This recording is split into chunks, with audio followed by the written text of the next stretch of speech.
Immunology updates, covering the latest breakthroughs. Brought to you by LucidQuest.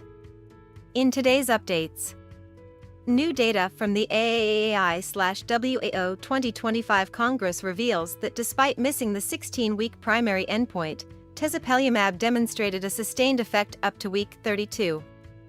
The treatment's TSLP blockade was linked to long-lasting reductions in IL-5 and IL-13, suggesting potential for extended symptom control.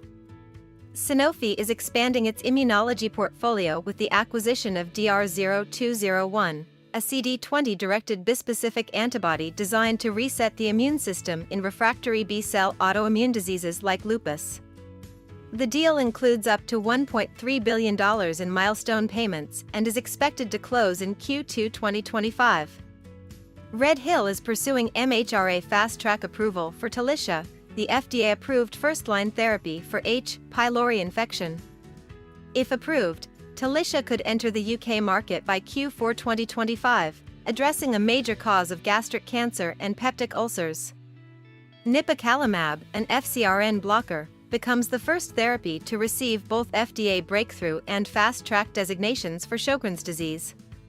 Phase 2 data showed a greater than 70% improvement in systemic disease activity and 77% IgG reductions at 24 weeks.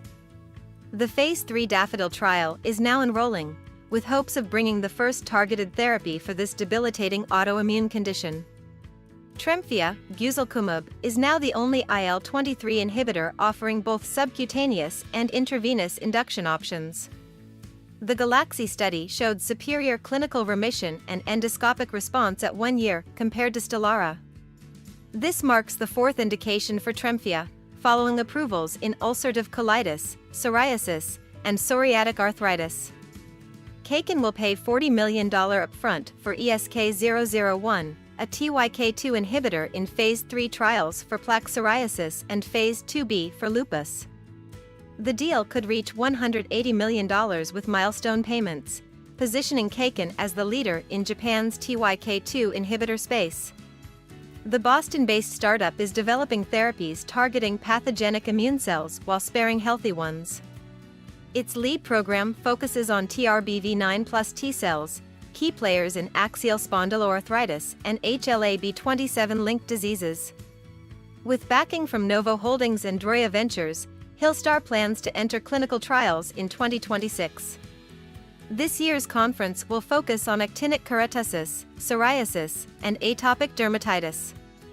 Experts will discuss new biologic treatments, real-world evidence, and patient satisfaction in dermatology care. Actinic keratosis, a precancerous skin condition, will be highlighted for its role in preventing squamous cell carcinoma. That's all for today's update. Stay ahead in immunology research. Like, share, and subscribe for weekly updates. Visit www.lqventures.com or email us at info@lqventures.com.